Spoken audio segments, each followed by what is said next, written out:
বাংলাদেশের বাইরে পৃথিবীর বিভিন্ন প্রান্তে যেখান থেকে চ্যানেল আই দেখছেন, আপনাদের সকলকে সাদর আমন্ত্রণ তৃতীয় মাত্রা দেখবার জন্য। আর সাম্প্রতিক নানা বিষয় নিয়ে কথা বলবার জন্য আমার আজকের অতিথি, আমার বায়ে বসা আছেন বাংলাদেশ আওয়ামী লীগ দলীয় সাবেক সংসদ সদস্য এবং সংস্কৃতি মন্ত্রণালয় সংক্রান্ত সংসদীয় স্থায়ী কমিটির প্রাক্তন সভাপতি প্রফেসর আব্দুল মান্নান।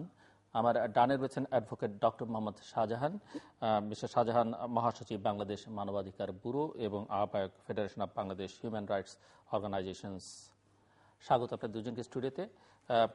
প্রফেসর আব্দুল মান্নান, আপনাকে দিয়ে শুরু করি আলোচনাটা, যে বাংলাদেশের অভ্যন্তরীণ নিরাপত্তা নিয়ে এবং এখানে যারা বিদেশি আছেন তাদের নিরাপত্তা নিয়ে আন্তর্জাতিক বিভিন্ন শক্তি, বিভিন্ন রাষ্ট্র ইতিমধ্যে তাদের উদ্বেগ উৎকণ্ঠা প্রকাশ করেই চলেছে ক্রমাগত। পরিস্থিতি কোনো অবস্থাতেই উদ্বেগ উৎকণ্ঠার বাইরে নিয়ে যাওয়া যাচ্ছে না, কারণ একটার পর একটা ঘটনা ঘটছে। বিশেষ করে দুজন বিদেশি নিহত হওয়া, একজন খ্রিস্টীয় ধর্মযাজকের উপর আক্রমণ, একজন এখানে মুসলিম ধর্মাবলম্বী আরেকজন যিনি ধর্মকে একভাবে উপস্থাপন করেন তাকে হত্যা করা, এবং সর্বশেষ যেটি বাংলাদেশের 400 বছরের ইতিহাসে হয়নি, শিয়া ধর্মাবলম্বীদের উপরে বোমা হামলা। তো পুরো পরিস্থিতিটাকে অনেকেই মনে করছেন যে বাংলাদেশে অনেকদিন ধরেই জঙ্গিবাদের বিস্তার বা আন্তর্জাতিক সন্ত্রাসবাদের সঙ্গে তার সম্পর্ক, এই আলোচনাগুলো কম বেশি ছিল। কখনো কখনো সেটি এই সরকার তার আগের সরকার নিয়ন্ত্রণ করবার চেষ্টা করেছে, কখনো কখনো সরকারের গুলোর বিরুদ্ধে অভিযোগ ছিল। সব মিলিয়ে এখনো পরিস্থিতিটা অনেকেই মনে করছেন যে একটু নিয়ন্ত্রণের বাইরে চলে যাচ্ছে, কেননা এই যে জঙ্গি গোষ্ঠী, যেটি বিশেষ করে এখন গোটা বিশ্বজুড়েই তালেবানের পরে যে সন্ত্রাসী শক্তি হিসেবে চিহ্নিত আইএস এর সঙ্গে এর সংযোগ সম্পর্ক অনেকে দেখবার চেষ্টা করছেন বা তুলে আনবার চেষ্টা করছেন।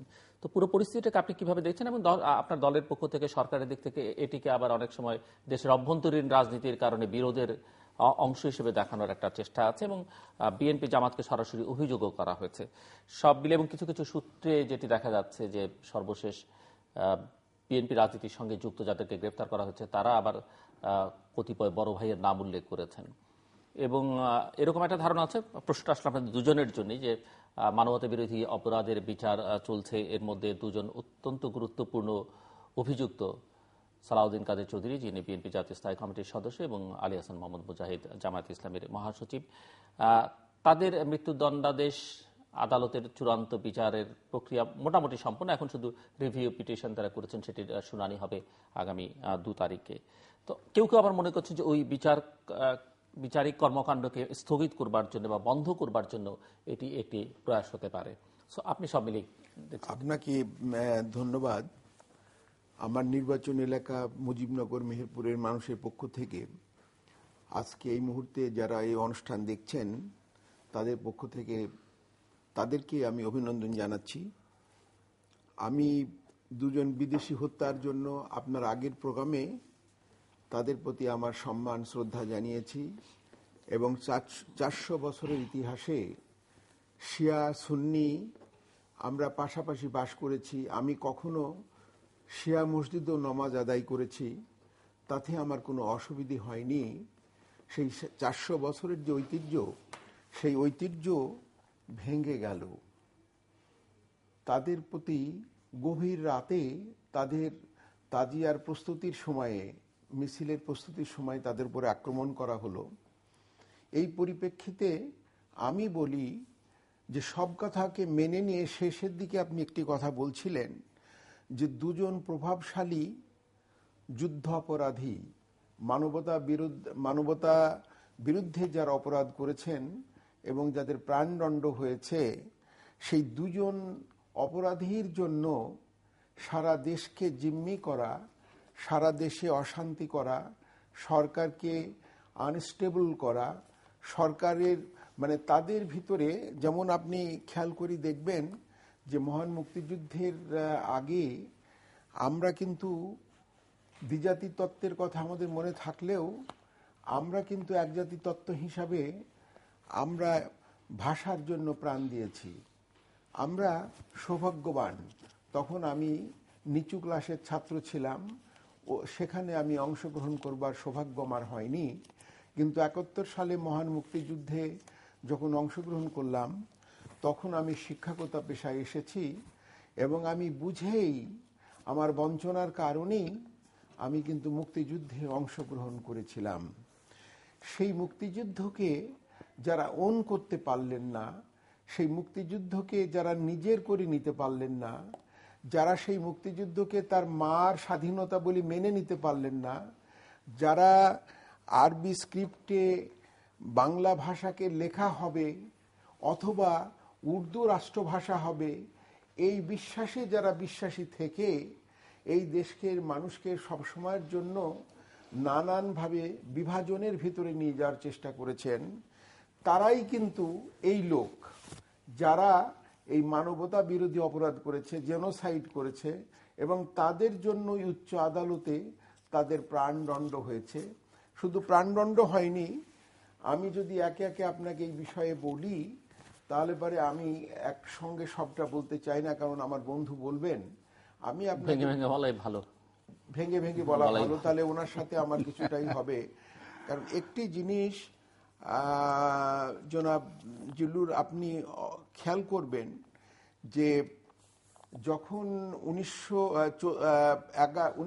2011-তে যখন তাদের নামে চার্জ গঠন করা হলো, চার্জ দেওয়া হলো, সেই তারিখটা ছিল 14 তারিখ।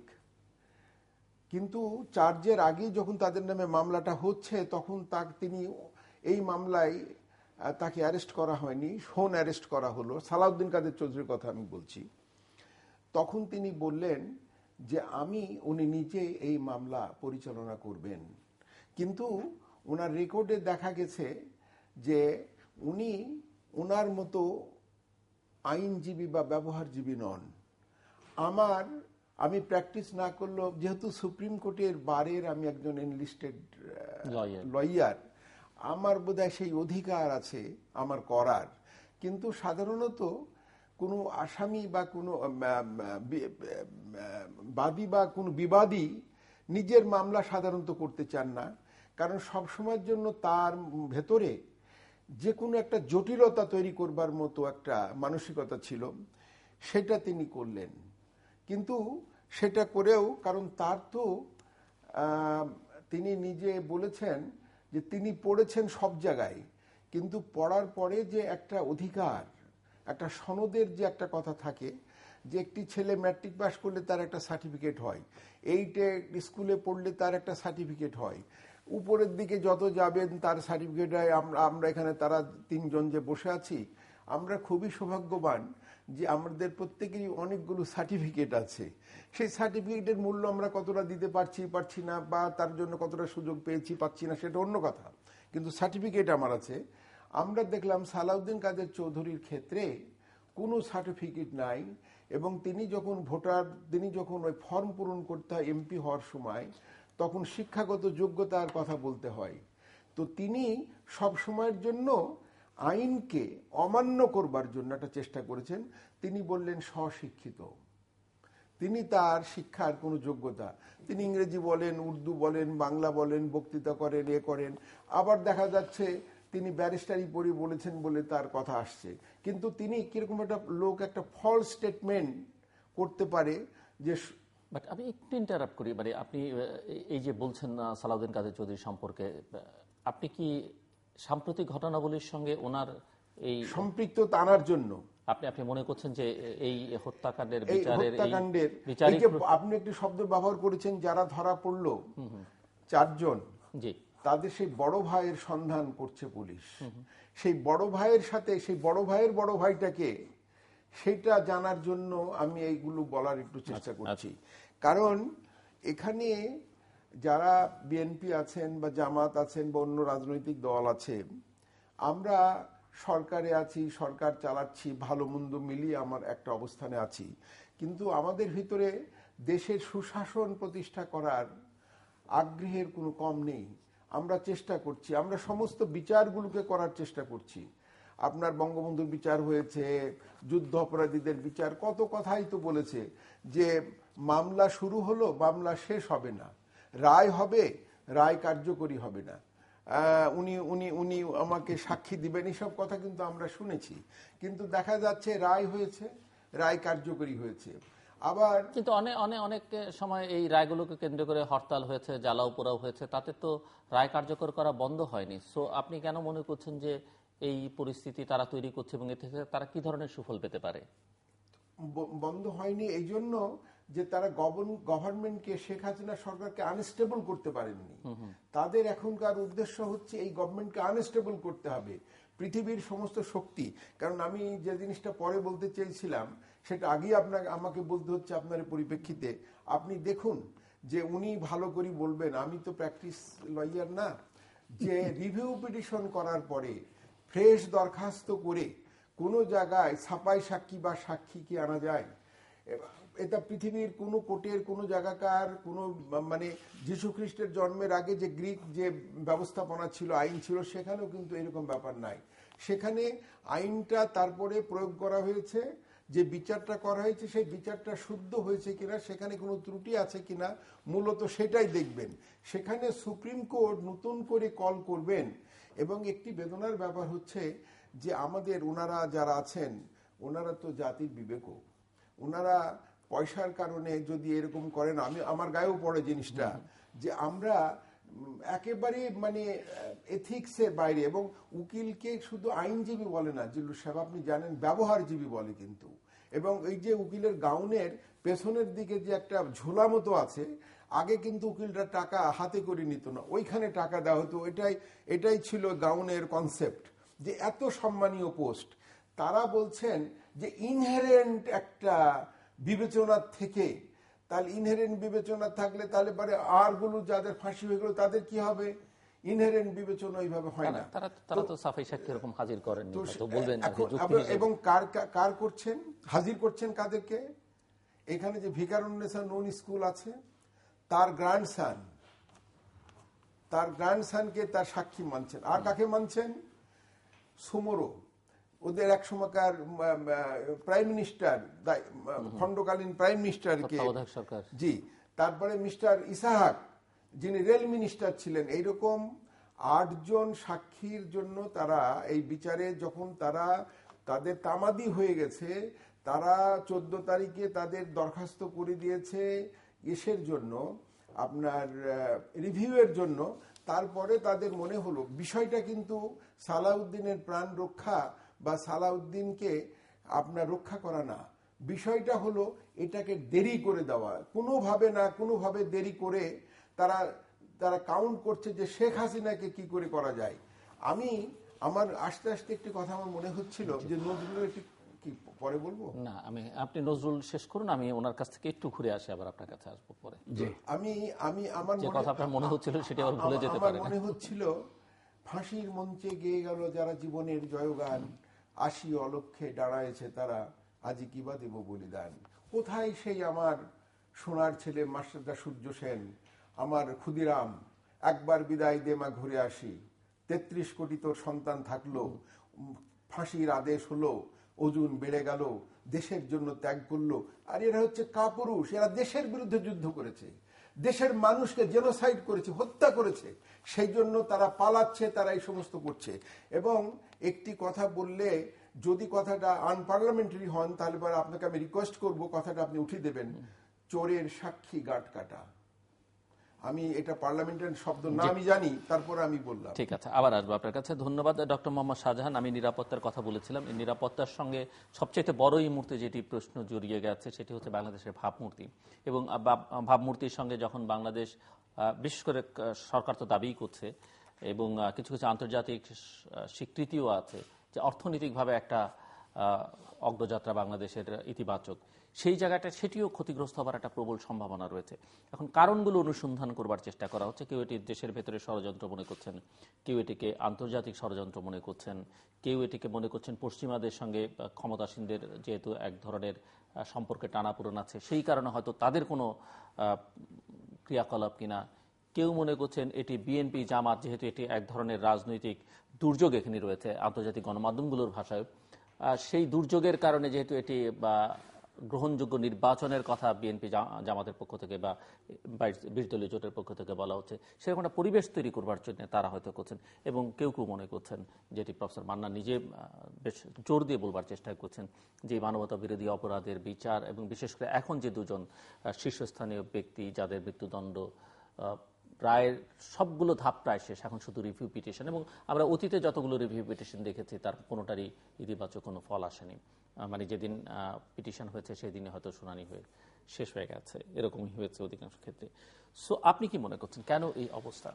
ধন্যবাদ জিলু ভাই আপনাকে এবং আপনার মাধ্যমে চ্যানেল আইর সমস্ত দেশে এবং বিদেশে যে সমস্ত দর্শক শ্রোতারা অনুষ্ঠান দেখছেন সবাইকে আন্তরিক অভিনন্দন। এবং এমন এক সময় আমরা কথাগুলো বলছি যে সময়টা মাত্রই আমরা মুহররমের যে ত্যাগের তিতিক্ষার আদর্শ নিয়ে যে স্পিরিট যেটি পালন করেছি, সেটি হচ্ছে সমস্ত অন্যায়, সব অসম শক্তি সে যত বড়ই হোক না কেন, যত পাওয়ারই হোল্ড করুক না কেন, তার বিরুদ্ধে যে মাথা না নোয়ানো এবং সমস্ত চিন্তা চেতনায় নিজের মানসিকতায় যা কিছু অন্যায় তার বিরুদ্ধে বলিয়ান হওয়া, এই 10ই মুহররমের সেই কনসেপ্টটাকে আমরা মাত্র পার করেছি এবং এটা এখনো চলছে। অবশ্য আনফর্চুনেটলি আজকাল যদি মানুষ কোনো ধর্মীয় উপমা দিয়ে কথা বলে তখন সেখানে আবার অনেক কিছু খোঁজার চেষ্টা করে। কিন্তু আপনি আজকে আমাদের মান্নান ভাইকে, আমার খুব শ্রদ্ধেয় মানুষ, তাকে এখানে এনেছেন। আমরা অনেক দিক থেকে চিন্তায় চেতনায় প্রফেশনে অনেক কিছুতে মিল আছে এবং আমি বিশ্বাস করি যে উনি খুব মুক্ত চিন্তার মানুষ। সুতরাং আমি প্রথম থেকেই আশা করছি যে তার চিন্তা, তার কথা, তার বলা গতানুগতিক 8-10 জন রাজনীতিবিদের চেয়ে কিছুটা ডিফারেন্ট হবে। যেহেতু তিনি মুক্ত চিন্তার মানুষ, যেহেতু তিনি প্রাণ খুলে চিন্তা করতে ভালোবাসেন, সেখানে আজকাল যেটা হচ্ছে খুব আনফর্চুনেটলি আপনি লক্ষ্য করেছেন যে একটা সময় বাংলাদেশে যাই কিছু হতো না কেন পরদিন পত্র পত্রিকায় সবকিছুতে বিশেষ বুদ্ধিজীবীদের একটা ইন্টারভিউ ছাপা হতো এবং ওটা প্রেসক্রাইব করাই ছিল যে শুধুমাত্র এই নামগুলো বসে যাবে আর কথাটা কি হবে সেটা লিখে নিলেই হতো। তো কোন ঘরানার বুদ্ধিজীবীরা কোন বিবৃতি দিচ্ছেন সেটা হয়ে যেত। এখনো কিন্তু দেশে এরকমই চলছে এবং এর সাথে আরেকটি জিনিস চলছে, খুব আনফর্চুনেটলি লক্ষ্য করেন যে গোয়েবলসীয় কায়দায় যে কোনো কথা যে যতবার বেশি বলতে পারে, সেটা মিডিয়ায় হোক, অন্য মাধ্যমে হোক, সেমিনারে হোক, সিম্পোজিয়ামে হোক, এখন জনগণ খুব ভালো বুঝে। কিন্তু ওই যে সেই পুরনো প্রবাদ, জনগণ যে বুঝে, এটা যে যারা ক্ষমতাসীন অথবা অন্য রাজনৈতিক দল তারা যে বুঝে না, এটা যে আবার জনগণ বুঝে, এই ইকুয়েশন, জটিল ইকুয়েশনটা যে বুঝে না আর বুঝে রে, এর মধ্যেই পড়ে যাচ্ছে। জনগণ খুব ভালো বুঝে, একজন সাধারণ রিক্সা পুলার খেটে খাওয়া মানুষ, প্রত্যেকের কনসেপ্টটা অনেক বেশি ক্লিয়ার। কিন্তু যেহেতু মানুষ এখন তার শেষ ভরসার জায়গাটাকে অন্তত হারিয়ে ফেলেছে, ভোটাধিকার প্রয়োগের বিষয়েও এটা অনেক প্রশ্নাতীত। এটা বিএনপি বা অ্যালায়েন্স বলবে 5 তারিখে কোনো নির্বাচন হয় নাই, এখান থেকে যে অস্থিতিশীল কথা আপনি বললেন, যে অস্থিতিশীলতার চূড়ান্ত পর্যায়ে তো তখন থেকে শুরু হয়েছে এবং তার বর্ষপূর্তি পালন করতে গিয়ে আরো ভিগোরাস হয়েছে, আরো ভয়াবহ হয়েছে। তো এই যে অস্থিতিশীল করার যদি কারোর কোনো প্রক্রিয়া হয়, তাহলে এর চেয়ে বড় অস্থিতিশীল করার একটা প্রয়াস এর আগে পার হয়ে গেছে এবং সেখানেও দেখেছি বর্তমান সরকার সেটাকে মোকাবেলা করে টিকে আছেন। সুতরাং তারা যদি এই 2-4টি বিচ্ছিন্ন ঘটনাকে নিয়ে মনে করেন যে অনেক বড় কিছু, তাহলে আমি মনে করব সরকার। কোনটিকে আপনি বিচ্ছিন্ন ঘটনা বলছেন? বর্তমানে যে ঘটনাগুলো ঘটছে, যেমন দুজন বিদেশি, এটিকে আপনি বিচ্ছিন্ন না, আমি অবশ্য দুটো জায়গাতে এটাই আমি বলতে চাচ্ছিলাম যে যেটি আমাদের 400 বছরের ইতিহাসে কখনো হয়নি। পাকিস্তানে হলে এটা হরহামেশাই হচ্ছে, মসজিদে হচ্ছে, এখানে হচ্ছে, সেখানে হচ্ছে, বিশ্বের অনেক জায়গায় হচ্ছে। কিন্তু আমাদের যে শিয়া ধর্মাবলম্বীদের উপরে যে আঘাতটা এসছে এবং যেটা শুরু হয়েছে, এটাকে আমি কখনো বিচ্ছিন্ন বলবো না। আমি মনে করব যে এটি হয়তো কোনো না কোনো পরিকল্পনার অংশ এবং যদি বিদেশি যারা বাংলাদেশে, বিদেশিদের প্রতি সে যেই দর্শীর হোক না কেন, তাদের প্রতি মানুষের যে শ্রদ্ধাবোধ, বাংলাদেশকে মানুষ যে উদার গণতান্ত্রিক একটা মডারেট মুসলিম মডারেট দেশ হিসেবে বিবেচনা করে, এই ক্ষেত্রে নিঃসন্দেহে বিদেশি মানুষদের কাছে বা সারা বিশ্বের মিডিয়ার কাছে আমাদের ভাবমূর্তি কিছুটা হলেও ক্ষুণ্ণ হবে। এবং যদিও এটার সাথে মান্নান ভাই যে কথাগুলো বলছেন বা আপনি আদতে বলেছিলেন যে সো কল্ড বড় ভাইকে খোঁজা হচ্ছে, সে বড় ভাইটা কে, কিন্তু এখানে আমি মনে করব যে হ্যাঁ, তদন্তে যদি বড় ভাই বেরিয়ে আসে, নিঃসন্দেহে সেই বড় ভাই যেখানকারই হোক না কেন সে আইনের ঊর্ধ্বে নয়। কিন্তু তদন্ত হওয়ার আগেই যখন কোনো কথা হয়ে যায়, যখনই একটি ঘটনা ঘটে, তখনই যদি বলে দেওয়া হয় যে এই বিশেষ গোষ্ঠী এটা করেছে, তাহলে সেই তদন্ত কখনো ফলপ্রসূ হবে না। সেই তদন্ত তখন তদন্তের যে নির্দিষ্ট সীমা রয়েছে, তদন্তের যে দৃষ্টিভঙ্গি রয়েছে, সেটা তখন যদি হেড অব দ্য স্টেট অথবা সরকার প্রধান যদি বলেই বসেন যে এটা করেছে, তখন তদন্তকারী যিনি করবেন তিনি মেয়ারলি ইন্সপেক্টর অথবা আরেকটু ইমিডিয়েট উপরের পোস্টের কোনো অফিসার। স্ট্রেইট আপনাকে প্রশ্ন করি যে এই সব অস্থিরতা বা এই যে সাম্প্রতিক ঘটনাগুলো যেগুলোকে আপনি বিচ্ছিন্ন আবার বলছেন না, তার সঙ্গে মানবতা বিরোধী অপরাধের বিচারের এই যে দুজন এখন শেষ পর্যায়ে আছে, দুটো বিচারের প্রক্রিয়া, এর কোনো সম্পর্ক আছে কিনা আপনি মনে করেন? আমি এর সম্পর্কের ক্ষেত্রে শুধু একটি কথাই বলবো, যে যেটা মানন ভাই যে কয়েকজনের নাম বললেন, যে মিস্টার ইসাক, তারপরে আরো কয়েকজনের কথা, অবশ্য একজনের কথা উনি বলেন না, যে সাক্ষীর ব্যাপারে আমরা শুনেছিলাম আমাদের একজন সিটিং জাস্টিস উনিও সাক্ষী দিতে চেয়েছিলেন বা ওনার সাক্ষী দেওয়ার কথা হচ্ছিল, পত্রপত্রিকায় লিখে হচ্ছিল। আমি পাকিস্তানের 5 জনের কথা বলছি, 8 জনের মধ্যে 5 জনের কথা। এক্স্যাক্টলি। তো এটা ধরুন এই কনসেপ্টে যদি আসি, তাহলে ইসলামিক দৃষ্টিভঙ্গি থেকে যদি আপনি ধরেন, বিচারের ব্যাপারে কিন্তু বলা হয়েছে যে একজন নিরপরাধ লোককে যদি সে কোনো না কোনো কারণে ক্ষতিগ্রস্ত হয় এবং বিচারের আওতায় এসে যদি সে ক্ষতিগ্রস্ত হয় এবং যদি তার একটু সুযোগও থাকে ছেড়ে দেওয়ার, তাহলে তার সাথে যদি আরো কয়েকজন লোক এরকম খালাস পেয়ে যায় অথবা বেঁচে যায়, তাহলে যেন একজন নিরপরাধ লোকের আইনের প্রতি তার যে অশ্রদ্ধা অথবা তার যে দীর্ঘশ্বাস, এটা যেন তৈরি না হয়। এই দৃষ্টিভঙ্গিতে নিরপরাধ কেউ যেন সাজা না পায়। এক্স্যাক্টলি। তো সেই দৃষ্টিভঙ্গিতে যদি সালাউদ্দিন কাদের চৌধুরী, আমি তাকে এই মুহূর্তে এটাও বলছি না যে তার কোনো কথারই কোনো মূল্য নাই যেহেতু সে যুদ্ধ অপরাধী, কিন্তু যদি তার পরিবার বা তার স্বজন, তার ওয়েল উইশারদের মতে তিনি সেই সময় দেশের বাইরে থেকে থাকেন, তাহলে এটিকে যাচাই বাছাই করার ক্ষেত্রে যদি তাদের কোনো প্রয়াস এখানে তারা চালায়, দ্যাট ইজ আইন বা মহামান্য আদালত সেটাকে বিবেচনায় আনবেন কি আনবেন না, সেটা তো আইনি প্রয়াসের কথা। আইনের বাইরে যে প্রয়াস, এটি আমি আসছি, সেই আইনি বাইরে যে প্রয়াসটা আমার কাছে মনে হয় না যে এই শুধুমাত্র এই দুজনের ক্ষেত্রেই অস্থিতিশীল করে তোলার জন্য এই ঘটনাগুলোর জন্ম। বাট আগে যেগুলো হয়েছে সবগুলো রায়ের সময়, যেদিন রায় ঘোষণা হবে তার আগের দিন হরতাল বা তারপরে এক ধরনের অস্থিরতা তৈরি, এগুলো তো প্রত্যেকটি রায়ের সময় হয়েছে। দুটো জিনিসই হয়েছে। একটা হচ্ছে শাহবাগ মোড় উত্তপ্ত হয়েছে, গণজাগরণ মঞ্চের সেখানে মিছিল মিটিং, তারপরে মুক্তিযোদ্ধাদের ব্যানার নিয়ে সবাই চলে এসছে সেখানে, সেরকম যেরকম আমরা দেখেছি, তার আবার এরকম হরতাল, এই জিনিসগুলো দেখেছি।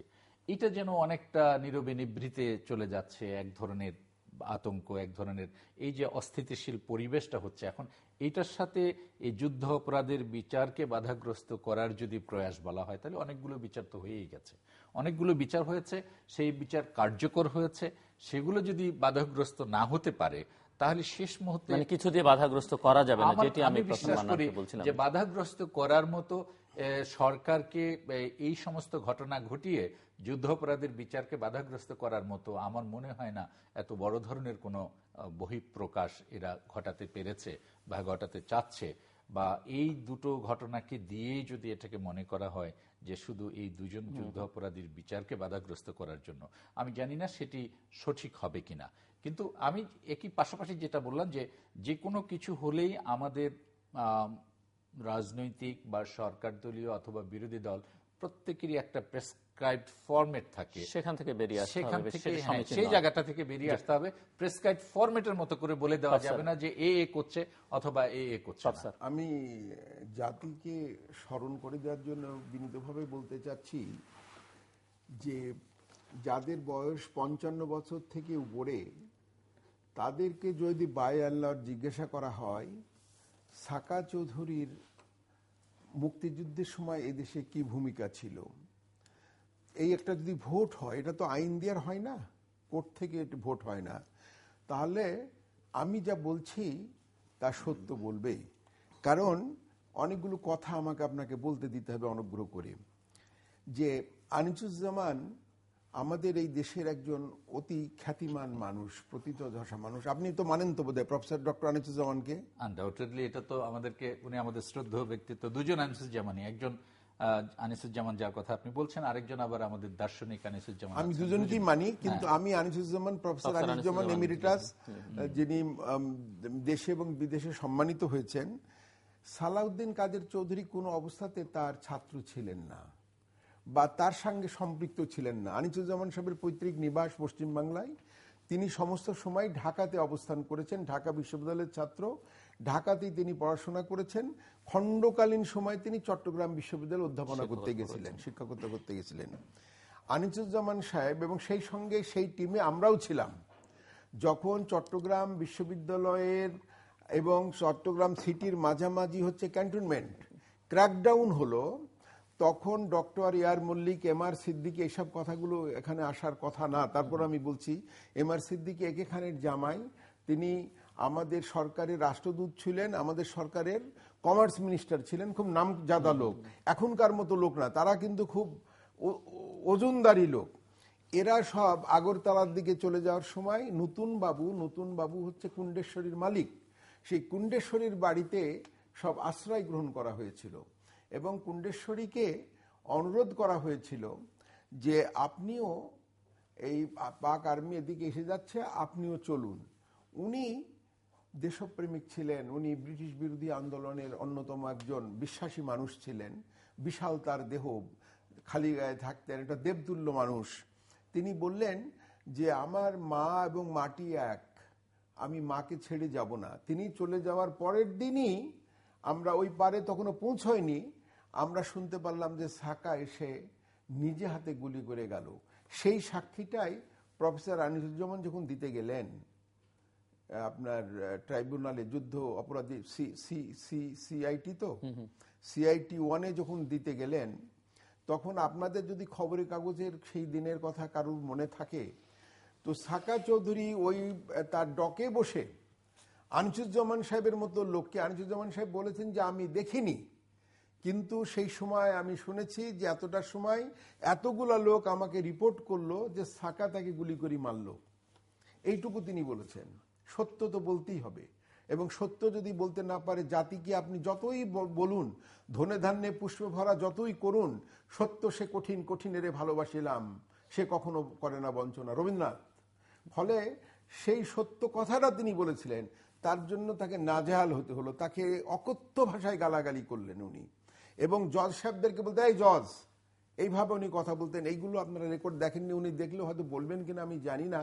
যদি ভাই বলে না বলার বিষয় না, এখানে একটা জায়গায় শুধু আপনাকে বলি যে আপনি যে পপুলার কনসেপ্টের কথা বললেন, ভোটিং এর কথা বললেন, বিচারের মাত্রা কখনো ভোটিং দিয়ে বিবেচনা হয় না। আরেকটি কথা আমি শুধু বলবো, সেটাও বলেছি, কিন্তু জাস্ট পরিপূরক আর কি, মিডিয়া ট্রায়াল, পেপার ট্রায়াল, এটা আপনি জানেন, মিডিয়া ট্রায়াল দিয়ে যদি বিবেচনা করা হতো তাহলে খুকু মনিরের সময় যেই বিশাল গণবিস্ফোরণ তৈরি হয়েছিল, আপনি দেখেন যে ঢাকা কোর্টের সামনে পর্যন্ত মানুষের ইয়েকে থামানো যায়নি, যার ফলে কি হয়েছে, সাবঅর্ডিনেট জুডিশিয়ারির বিচারক খুকুর মনিরের পাশাপাশি খুকুকেও ফাঁসি দিয়ে দিলেন, অথচ সর্বোচ্চ আদালতে খুকু বেকসুর খালাস পেয়ে বেরিয়ে আসলেন, ইভেন যাবজ্জীবনও হয়নি, কয়েক বছরও হয়নি। তো যদি আপনি ধরে নেন যে 55 মানুষদের দিয়ে ভোট করে এটা হয়, বিচার কখনো যদি করেন সাকা চৌধুরীকে আমাদের কাউ অথবা অন্য কোন যুদ্ধ অপরাধীকে সমর্থন করার মতো মানসিকতা আমি বিশ্বাস করি এখানে কারোর হবে না। তবে একটা জিনিস, সেটি হচ্ছে এই বিচার ব্যবস্থা নিয়ে যে সমস্ত জিনিস আমরা শুরু থেকে লক্ষ্য করছি, এই যে স্কাইপি কেলেঙ্কারি, এটা সেটা, আমি সেটা বলবো, সেই বিষয়গুলো নিয়ে মানুষের মনে যেন কখনো এই বদ্ধমূল ধারণা না জন্মে, অথবা কনসেপ্টটা এরকম হয় না, বা বিদেশির মতো যারা ধারণা জন্মানোর জন্য অনুরোধ করছে, শুনবো আমি এই ধারণা সৃষ্টি করে দেওয়ার জন্য, মানুষের মনকে বিষি দেওয়ার জন্য এটা করছে। আর খুকুমনির যে ব্যাপারটা বললেন, খুকুমনির বিষয়টা ছিল হত্যা, মানবাধিকার লঙ্ঘন ছিল না, জেনোসাইড ছিল না, এটা ছিল হত্যাকাণ্ড। একজন মানুষ আরেকজনকে মানুষকে হত্যা করছে, অধিকার লঙ্ঘন, মানবাধিকার লঙ্ঘন, সবকিছু তো অধিকার লঙ্ঘন। কিন্তু এই জিনিসটার ওই জিনিসটা কিন্তু এক না। আমি আপনার কাছে আশা করব যে আপনি এটা ব্যাখ্যা দেবেন, কারণ খুকুমনি তার যে, আমি খুকুমনির হত্যা নিয়ে বলিনি, আমি বলছি মানুষের যেই ইমোশনটা, আমি বলি আপনি বলবেন। ফলে যদি কারুর মনে ওনার মতো একজন উচ্চ শিক্ষিত এবং অত্যন্ত উচ্চমানের একজন আইনজীবী, ওনার মধ্যে যদি এরকম থেকে থাকে ধরেন, তাহলে পারে মানবাধিকার নিয়ে কাজ করছে, মানবাধিকার নিয়ে কাজ করলে পারে মানবের যে অধিকার, সেই অধিকারটাকে রক্ষা করতে হবে। এবং জেনোসাইড করেছে সে, সাকা চৌধুরীর অধীনে তো খুন, লুট, জেনোসাইড এবং মানবাধিকার লঙ্ঘন এগুলো করেছে। আর ওর তো ছিল একটা, যে খুন ছিল। তো সেই জন্য আমি বলছি, এবং ওই যে কথাটা উনি তুললেন, সেই কথাটা আমি পরে হয়তো আসতাম, যে উনারা ওই যে কোর্টের খণ্ডিত আপনার যে ভার্ডিক্ট, সেই ভার্ডিক্টের ড্রাফটটাকে ওনারা মানে পয়সা দিলে কি না হয় তারা সেটাকে কিন্তু ফাঁস করে দিলেন।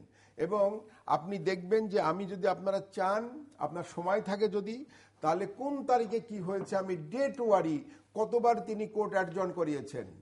তিনি বললেন যে আমি এই করব, আমাকে কোর্টে অ্যাডজর্ন করতে হবে, আমি সাক্ষী চলবে না, মানে তিনি দেরি করার যে চেষ্টা সেটা করেছেন। তারপরে যখন আপনার এই যে রায়ের যে ভার্ডিকের যে ড্রাফট ভার্ডিকের যেটা হলো ফাঁস হলো তাই নিয়ে আবার ওনার অ্যাডজর্নমেন্ট চাইলেন, কোর্ট অ্যাডজর্ন হলো, কোর্ট অ্যাডজর্ন হয়ে কোর্ট একটা তার যে একটা সোমোটো একটা তারা দেখলো, অবস্থা দেখলো, ইনকোয়ারি করলো, করার পরে আবার বিচার শুরু করলো। এই যে বিচার করতে গিয়ে আপনি যদি রেকর্ড দেখেন, এটা তো এতটা বলতে দিবেন না, আপনি যদি বলতে দেন তাহলে আমি কাগজ নিয়ে এসেছি, কাগজ আনিনি, সবাই জানেন তিনি কতবার এটাকে বাদ সাদাবার জন্য, এটাকে শুধু দেরি করার জন্য। আইনের একটা কথা আছে যে আইন আমি যেটা আজকে আসলে মূলত বুঝতে চাইছি যে সাম্প্রতিককালে যে সংকট তৈরি হয়েছে, এই সংকটের কারণ কি, আপনি যেহেতু বলছেন যে এটি কারণ, সেখানে একটু বোঝার চেষ্টা করতে চাইছি যে এটি করে আসলে তারা শেষ পর্যন্ত কি ফায়দা পাবে, কি সুবিধা পাবে। শুনুন, ফায়দা কি পাবে ওনারাও জানেন, দেশবাসীও জানে, আইনও জানে, আমরাও জানি ফায়দা যা কিছু হবে। কারণ শেখ হাসিনা কোনো দুর্বল মানুষ না, সাহসী একজন যোদ্ধা। তিনি বঙ্গবন্ধুর কন্যা, তিনি তার জীবনকে বাজি রেখে সবকিছুকে নিয়েছেন। তাকে কত বিদেশ থেকে বলা হয়েছে, কত লোক বলেছে যে আপনি রাজত্ব করবেন, আপনার দরকার কি, মুক্তিযুদ্ধ যা হবার হয়ে গেছে, আপনার এই বিচার করে আপনার কি হবে। কিন্তু তিনি সেটা শুনেননি, কারণ তার বিশ্বাসে রয়েছে যে তিনি আইনের শাসনকে প্রতিষ্ঠা করবেন। আইনের শাসনকে প্রতিষ্ঠা করতে গেলে আমার না হয় ভাইকে মারা যায়নি, চট্টগ্রামের অসংখ্য লোক সেখানে ইনভলভ হয়েছে। এবং আপনি এখন দেখবেন যে চট্টগ্রামে গিকা মানে সালাউদ্দিন কাদের চৌধুরীর ভাই একটা গ্রুপ লিড করছে, আনস্টেবল করার চেষ্টা করছে। এদের স্টেটমেন্টে খবরের কাগজে রয়েছে, আর একজন বলছে যে আমরা বিএনপি করি, আমরা রাষ্ট্রীয় ব্যবস্থার সঙ্গে আমাদের পরিবর্তন চাইব। আমরা কোনো ব্যক্তিকে কেন্দ্র করে, একটা ব্যক্তির যদি কোনো ডেথ ক্যাপিটাল পানিশমেন্ট হয়, তার জন্য দেশকে সারখার করে দিতে হবে, বিদেশিকে হত্যা করে ফেলতে হবে, এতে আমরা যাব না। আমি সেজন্য আপনাকে যেটা আপনি জানতে চাচ্ছেন, আমি বলতে চাচ্ছি যে দেশি এবং বিদেশি ষড়যন্ত্রের সঙ্গে যুক্ত হয়ে টাকায় খুব কথা বলে। টাকা কথা যে কত বলে তার প্রমাণ হচ্ছে সালাউদ্দিন কাদের চৌধুরীরা। এরা নানান কিছু করেছে, এই বড় ভাই ছোট ভাই অনেক রকমের। এবং ওই যে চট্টগ্রামের তো একটা ব্যাপার আছে, পাকিস্তানি জাহাজে চুমু খেয়েছে, মানে তখনও পাকিস্তান শেষ হয়নি, গন্ধ যায়নি, তখনও করেছে। ফলে এদেরকে তারা অ্যাকোমোডেট করে এটা করছে। এবং এখন যে এটা দিল, যে যে সাফাই সাক্ষীর জন্য এখন যে অ্যাপ্লাই করলেন খন্দকার মাহবুব হোসেন সাহেব, আমি খুব শ্রদ্ধা জানাই, কারণ আমিও তো ওই বারেরই ওনারই একজন কর্মী, কারণ যেহেতু আমি বারের একজন বিনীত সদস্য। আমি বুঝতে পারিনি, কারণ এমনি উকিল সাহেব গল্প আছে আমাদের মেহেরপুর অঞ্চল, আমার বাড়ি তো মেহেরপুরে, যে ফাঁসির আদেশ হয়েছে, তো তখন বলছে হুজুর কি করবো উকিল সাহেবকে, আমি তো আছি তুই ঝুলে পড়। তো এই যে একটা অবস্থা করা, মানুষকে যে সত্য কথাটা জোর দি না বলা, যে এটা আমি উকিল থাকবো, কিন্তু আমার কথা, যেমন জিন্না সাহেব সম্পর্কে এখানে আমাদের একটা কথা বলতে হয় যে উনি ঘন্টা হিসেবে পয়সা নিতেন। একদিন ওনার আর্গুমেন্টে পয়সা কম সময় আর্গুমেন্ট করতে হয়েছে, কারণ কাজ হয়ে গেছে, উনি পয়সা ফেরত দিয়েছেন। এই যে ইন্টিগ্রিটি, এই ইন্টিগ্রিটি ওনার মধ্যে, আমার মধ্যে, আমাদের মধ্যে যদি কিছু না থাকে, তাহলে পরে দেশ শুধু রাজনীতিবিদরাই করে দেবে, শেখ হাসিনাই করে দেবে, মুক্তিযুদ্ধ করে দেবে। সর্বশেষ আমি যে কথাটা 1 মিনিট সময় দেন আমাকে, যে আমাদের যা কিছু করবেন, যা কিছু করতে হবে, সমস্ত কিছুর মধ্যে মুক্তিযুদ্ধের স্পিরিটকে আপনাকে অবলম্বন করতে হবে। সেই স্পিরিটকে ধরেই বিদেশিকে হত্যা করা যাবে না, স্বদেশী মানুষকে রক্ষা করতে হবে। রসুলুল্লাহর আমলেও নন মুসলিম আনন্দে ছিলেন। এই দেশে যারা আওয়ামী লীগকে পছন্দ করে না, বাংলাদেশকে পছন্দ করে না, তাদেরও মানবিক অধিকার নিয়ে, রাষ্ট্রীয় অধিকার নিয়ে দেশে থাকার অধিকার আছে। সেজন্য আমি বলছি যে সালাউদ্দিন কাদের চৌধুরীরা যে চেষ্টাটা করছেন, এই চেষ্টাটা সফল হবে না, কিন্তু But আপনি শঙ্কিত। সাময়িকভাবে একটা দেশকে যে অন্য দেশের কাছে বা পৃথিবীর সভ্যতার কাছে, মানবতার কাছে যে খাটো করা হচ্ছে, এই খাটো করার জন্য একজন আমি মুক্তিযোদ্ধা হিসেবে আমার এই খাটোটা হতে চাই। এবং সেখানে আপনার প্রবল একটা সংখ্যা রয়েছে আগামী কয়েকটি দিন। জি, আমার খুব সংখ্যা রয়েছে। ডক্টর শাহজাহান। ধন্যবাদ। আমাদের আব্দুল মান্নান ভাই বয়সে হয়তো আমার চেয়ে একটু প্রবীণ হিসাবে বক্তব্যের মাত্রাও আবার টাইমিং এর দিক থেকে আমার চেয়ে একটু বেশি হয়ে যাচ্ছে, তো সেই সুবাদে আবার আমার মানবাধিকার লঙ্ঘন হওয়ার পালা আছে। আপনি টাইম নিয়ে নেন, আমি আমার মনে হয় না সেটি হবে। আমাদের আলাপকে আর একটু প্রাণবন্ত করার জন্য নিশ্চয়ই এরকম প্রসঙ্গ অবতারণা করা যেতে পারে। যাই হোক, যে কথা উনি বললেন আসলে কিন্তু আমাদের সালাউদ্দিন কাদের চৌধুরীর বিচার অথবা যুদ্ধ অপরাধী যেই হোক না কেন, তাদের বিচারকে আমাদের কারো কোনো এটা নিয়ে দ্বিমত নেই, এটা নিয়ে আমাদের কোনো কমেন্টও নেই। আমরা সবাই বরাবর স্বাধীন চিন্তাশীল মানুষ হিসেবে সবাই একটা স্বচ্ছ পরিচ্ছন্ন ক্রেডিবল জিনিস আমরা বা বিচার আমরা চাই। যেমনিভাবে নির্বাচনের ক্ষেত্রে আমরা বলি ফ্রি, ফেয়ার অ্যান্ড ক্রেডিবল অথবা অবাধ, সুষ্ঠু, নিরপেক্ষ নির্বাচন হওয়া উচিত। সেটা কেমন হয়েছে সবাই জানে। যাই হোক, আমরা বিচারের ক্ষেত্রে এই জিনিসটি আশা করব। উনি হত্যার কথা বললেন, হত্যার কনসেপ্ট, সব হত্যাই হত্যা। দেখুন, আজকের পত্রিকায় দুটো নিউজ আছে।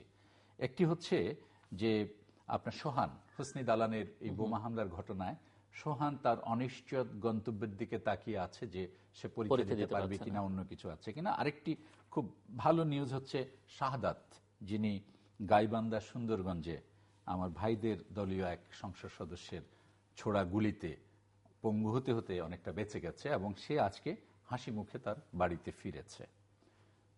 ডিফারেন্সটা হচ্ছে এই গাইবান্ধার সুন্দরগঞ্জের গুলিটার ঘটনাটা জানা গেছে, হয়তোবা যদি এটাকে লুকানো যেত তাহলে সে এমপি সাহেব আর প্রকাশ্যে আসতেন না। কে ঘটেছে বা কারা ঘটিয়েছে সেখানে হয়তো এরকম অনেক আমরা গল্প শুনতে পারতাম, কেউ এটাকে এক একজন এক একভাবে বলতো। কিন্তু যেহেতু এমপি সাহেব দিবালোকে করেছেন, তখন মর্নিং ওয়াকের সময় অনেক মানুষের নজরে এসে গেছেন, সেই কারণে সেটিকে আর লুকানো যায়নি। দুটোই কিন্তু শিশু। আর যেটি হচ্ছে আমাদের সোহানের ঘটনাটি কে ঘটিয়েছে জানা যায়নি বলে সেটা নিয়ে বিভিন্ন রকম গল্প আছে, সেটা নিয়ে বিভিন্ন রকম। কিন্তু কথা হচ্ছে যেই ঘটাক না কেন, যারাই ঘটাক না কেন, দুটোই নিন্দনীয় কাজ।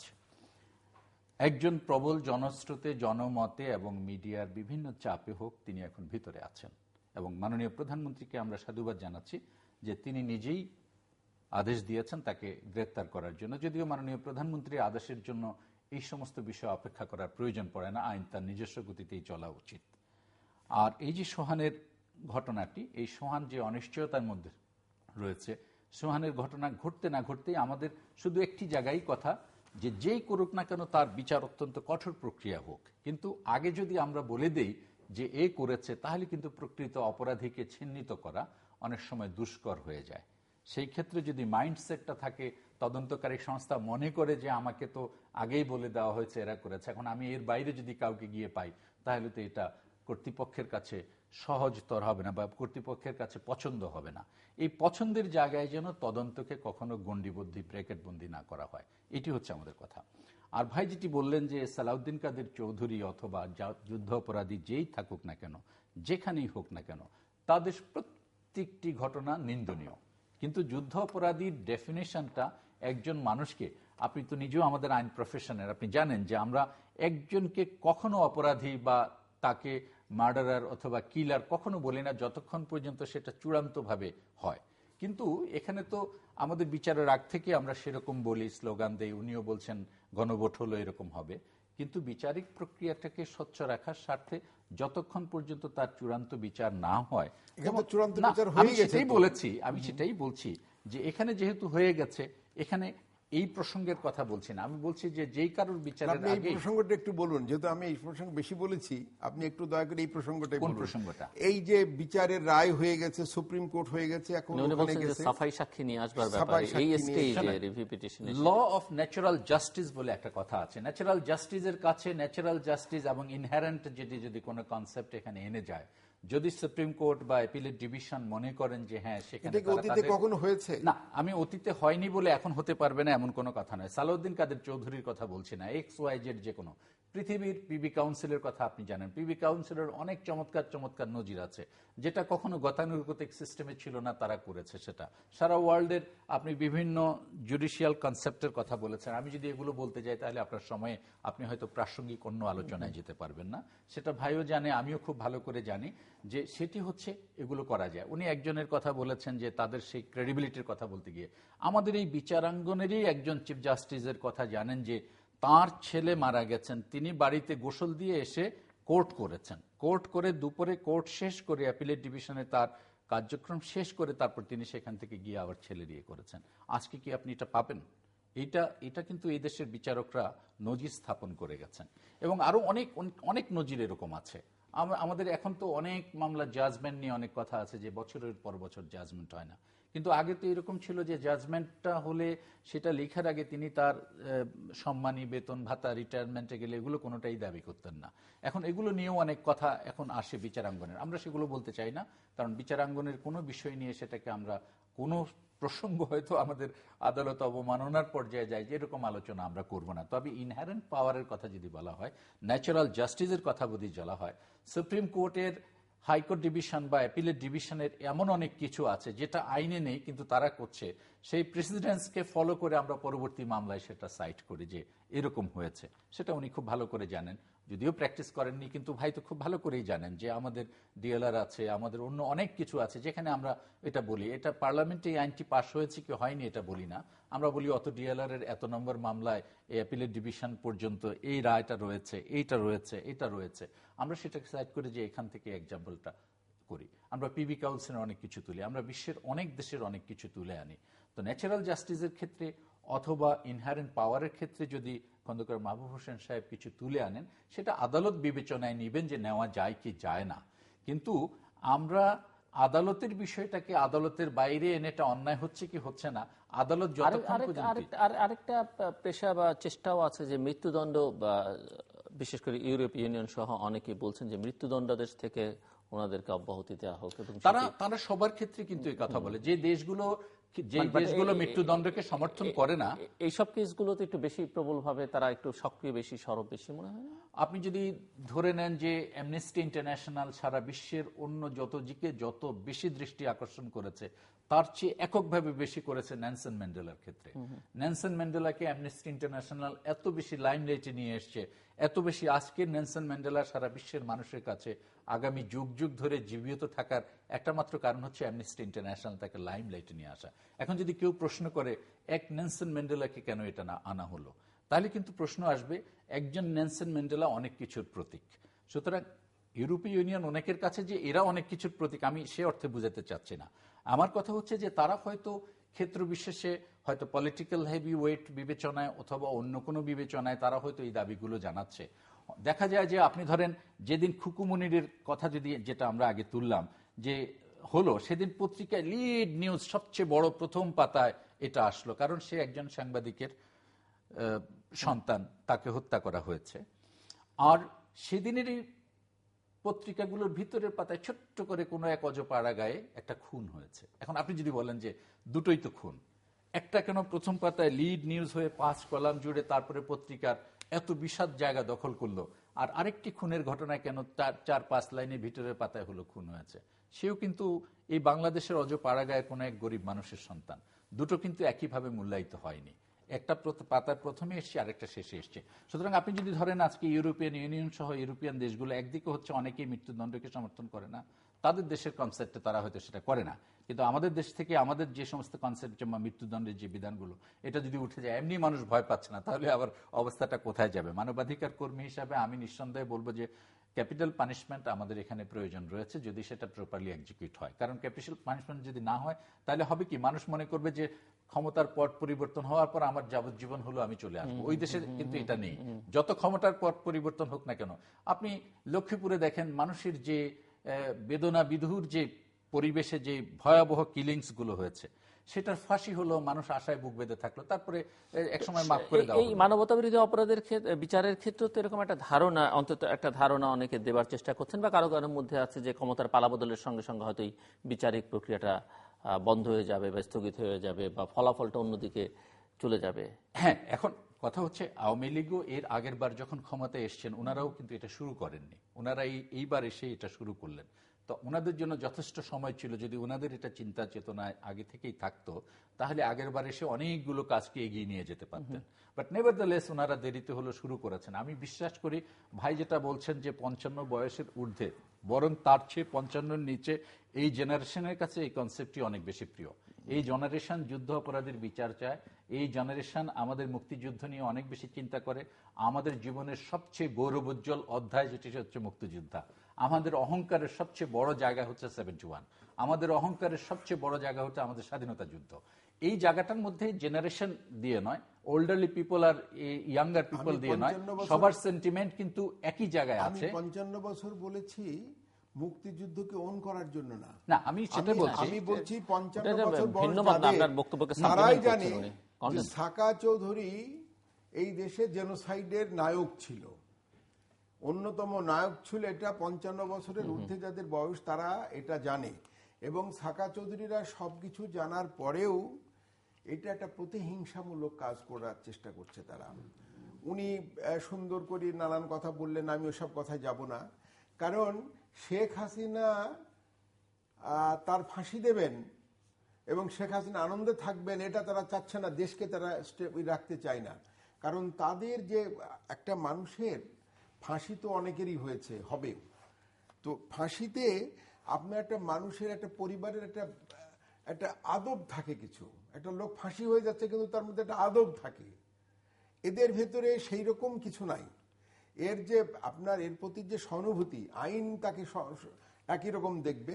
কিন্তু বিচারক সম্পর্কে যে কথাগুলো উনি বললেন না, ওনার বলা আমি আশা করেছিলাম যে উনি বলবেন। কারণ বিচারককে রক্ষা করলেই আইন রক্ষা হবে। শুধু আইন আর বিচারক কিন্তু একই সঙ্গে লাগানো। শুধু বিচারককে আপনি অপমান করবেন, আইনকে উপরে রাখবেন, তাহলে কিন্তু বিচারক আইন দিতে পারবে না, বিচার করতে পারবেন না। সেজন্য আমার কথা হচ্ছে যে আজকে যে দেশে যে অবস্থাটা হচ্ছে, এরা দেশকে একটা অস্থিতিশীল, কিন্তু ওই অবস্থার কথা বলতে গিয়ে বারবার আবার ওই নির্বাচনের প্রসঙ্গটাও কিন্তু টেনে আনছে। আমি এখানে নির্বাচন যেহেতু আপনি বলেননি ওই কথাটা, না উনি টানছেন, আমি বলছি ওনার কথা তো আমি উত্তর বিশেষ দিব না যদি আমার গায়ে না পড়ে।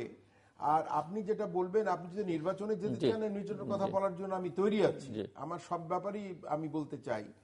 কিন্তু যেমন উনি বলেছেন যে ফাঁসিটা আমাদের দেশে রদ করা ঠিক হবে না, আমি ওনার সঙ্গে একমত। কারণ এমনি আমরা পারি না, তারপরে আবার ফাঁসি, তারপরে তো আমরা কথায় কথায় বলি যে তোমাকে ফাঁসিতে চড়াবো, একটা গাল মতো, একটা থ্রেট মতো। আমার যে কথাটা আপনাকে মোটামুটি বলার কথা, যে আইনে যদি তার ফাঁসি রিভিউ পিটিশন করার পরে তার যদি ফাঁসি হয় বা তিনি যদি মাপ পেয়ে যান, ভালো কথা, ফাঁসি হলেও ভালো কথা। কিন্তু দেশবাসীকে তারা একটা মিসলিড করার চেষ্টা করছে। এই দেশ যখন অগ্রসর হচ্ছে, আপনার নানান ক্ষেত্রে অগ্রসর হচ্ছে।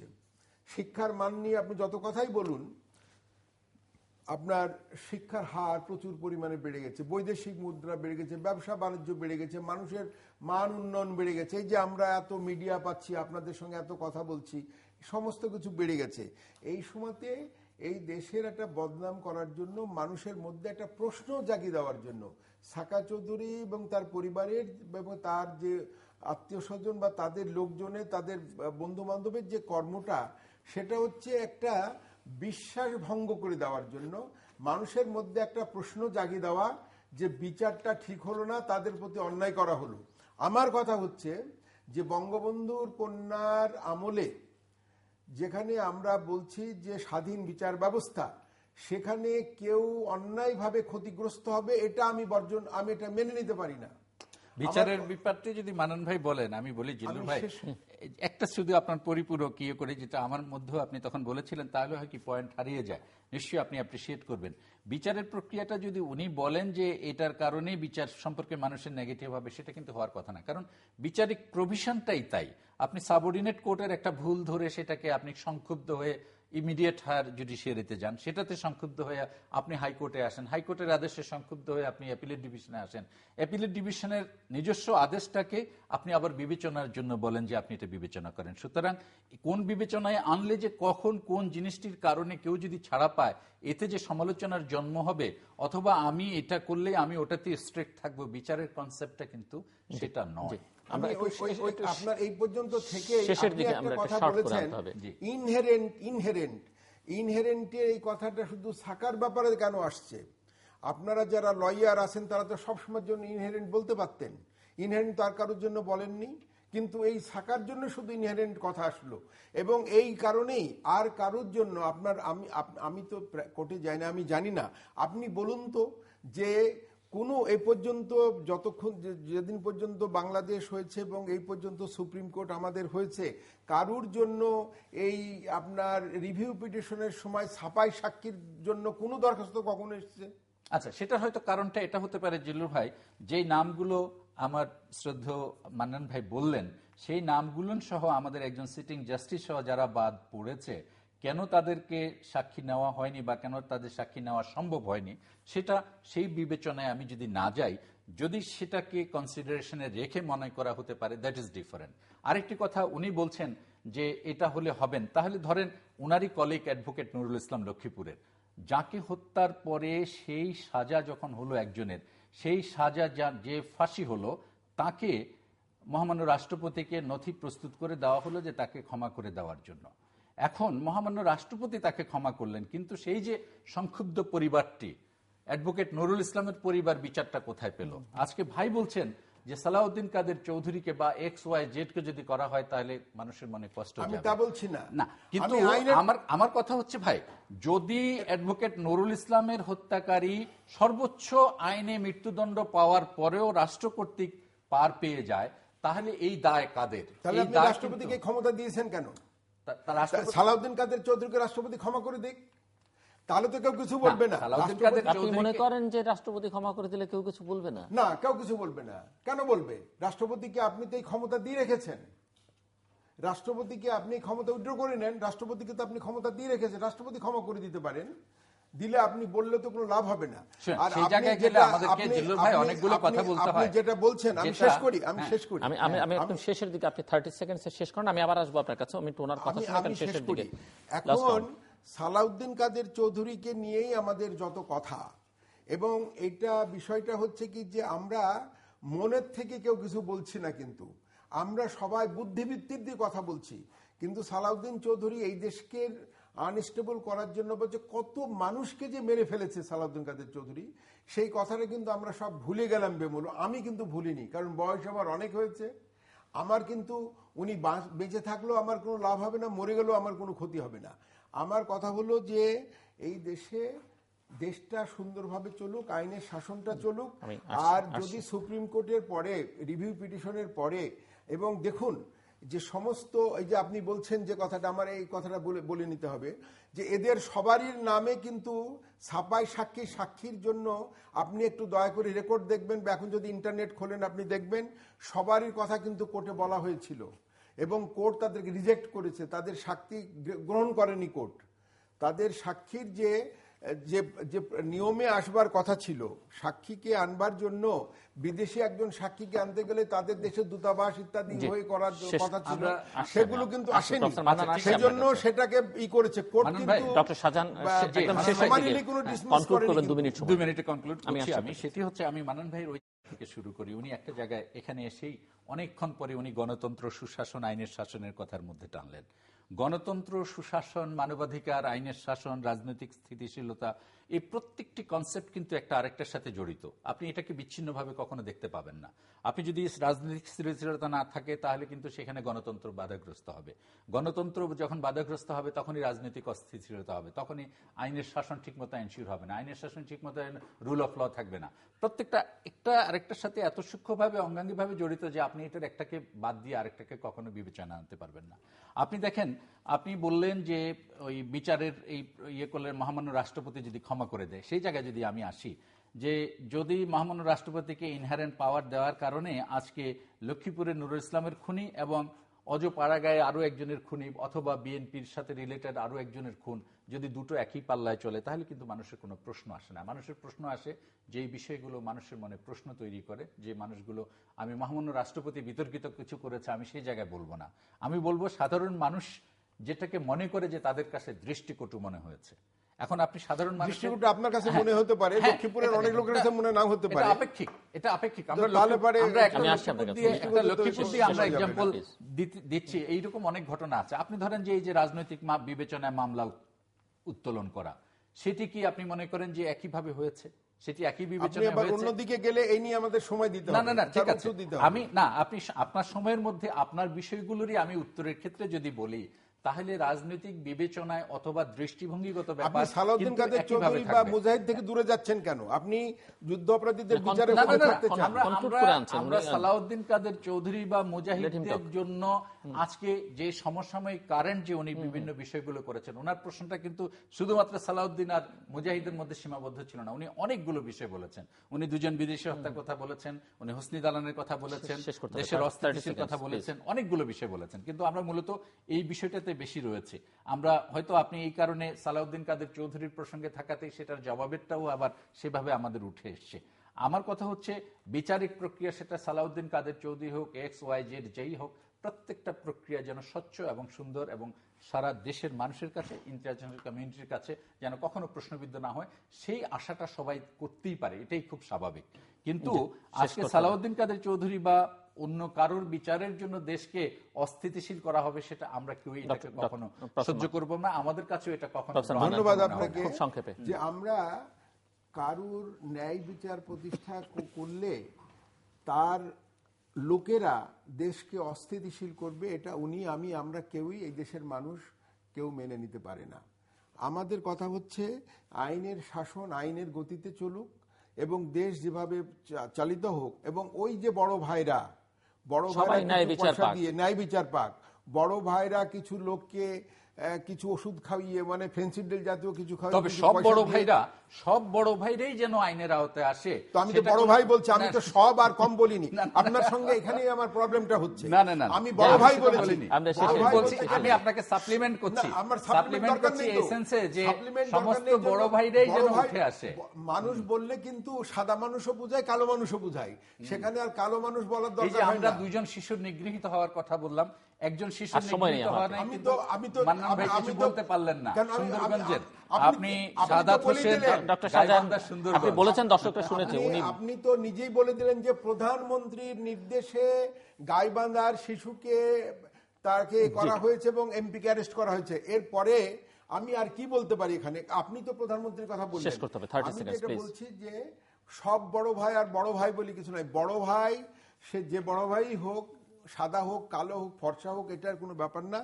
এইটাকে আনতে হবে।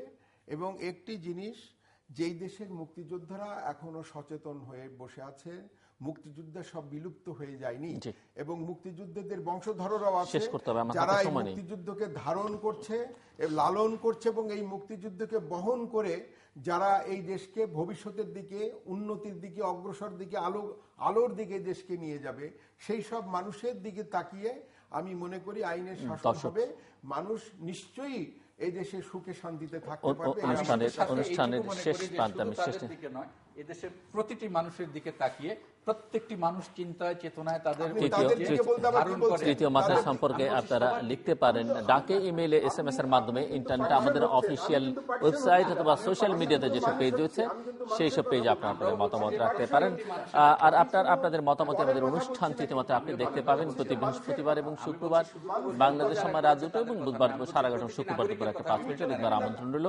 ডক্টর মোহাম্মদ শাহজাহান এবং প্রফেসর আব্দুল মান্নান, অসংখ্য ধন্যবাদ আপনাদের দুজনকেই। দর্শক মণ্ডলী, মূল কথা হচ্ছে যে শঙ্কার মধ্যে বাংলাদেশ আছে, বাংলাদেশের ভাবমূর্তি যে প্রশ্নের মুখে আছে, এখান থেকে বাংলাদেশ পরিত্রাণ চায়। কারণ বাংলাদেশের মানুষ শান্তিপ্রিয় মানুষ, এবং বাংলাদেশের অগ্রযাত্রা অব্যাহত থাকুক, বাংলাদেশ পৃথিবীর বুকে মাথা তুলে দাঁড়াক, এটি আমাদের প্রধান চাওয়া। এবং সেই চাওয়ার জন্য আমরা একটি শান্তিপূর্ণ স্থিতিশীল বাংলাদেশ চাই।